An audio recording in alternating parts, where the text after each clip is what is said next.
ખાડો ખોદે તે પડે આ કહેવત રાજકોટ મહાનગરપાલિકા માટે સાચી પડી છે। રાજકોટમાં ડ્રેનેજ કામગીરી કરતો ટ્રક ખાડામાં ફસાયો હતો। રાજકોટ મહાનગરપાલિકાએ જ લાઈન નાખવા ખોદકામ કર્યું હતું। ખોદકામ કરી માટી નાખેલા ખાડામાં જ ટ્રક ફસાઈ ગઈ હતી। મહાનગરપાલિકા દ્વારા અનેક જગ્યાએ ખોદકામ કરવામાં આવ્યું છે। મેયરે કામગીરી કરનાર એજન્સીને નોટિસ આપવા ઓર્ડર કર્યો છે। કોન્ટ્રાક્ટરે આડેધડ ખાડા કરી કામગીરી કરતા નોટિસનો ઓર્ડર મળ્યો છે। મેયર ડોક્ટર નેહલ શુક્લએ નોટિસ માટે અધિકારીઓને સૂચના આપી છે।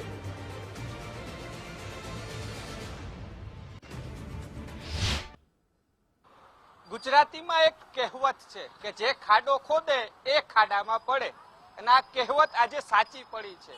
કારણ કે હજી ચોમાસાને વાર છે અને રાજકોટ મહાનગરપાલિકાના એક ડિપાર્ટમેન્ટ દ્વારા રાજકોટના અમીન માર્ગ ઉપર ખાડો કર્યો હતો અને પાણીની લાઈન નાખવાની હતી, નાખીને બુરાણ પણ કરી દીધું છે, પરંતુ તેણે ચકાસણી ન કરી કે આની ઉપરથી ભારે વાહન જશે તો શું સ્થિતિ થશે।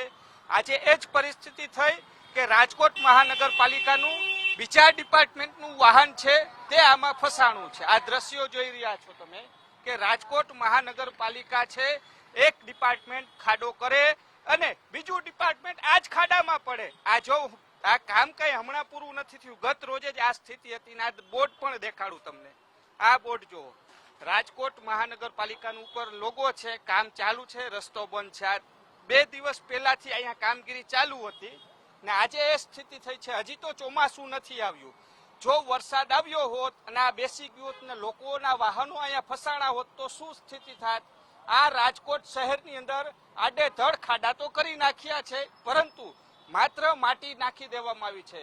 ખરા અર્થમાં ચોમાસામાં બુરાણ થશે કે નહીં એ તપાસ કરવાની જવાબદારી પણ એ જ તંત્રની હોય છે, પરંતુ રાજકોટ મહાનગરપાલિકાનું એક તંત્ર ખાડો કરીને જતું રહે છે, માટી નાખી દે છે। ચોમાસામાં આનું ધોવાણ થશે કે નહીં તેની તપાસ કરવી પણ રાજકોટ મહાનગરપાલિકાની જ જવાબદારી હોય છે। આ તો તંત્રને જ ખબર પડી કે પોતાનું જ વાહન છે તે ખાડામાં ફસાણું છે, એટલે સૌથી મોટો સવાલ છે કે ચોમાસામાં રાજકોટ વાસીઓ તમે પણ ધ્યાન રાખજો, તમે વાહન લઈને જાઓ છો ને આવી રીતના ક્યાંક તમારા વાહન ફસાય નહીં।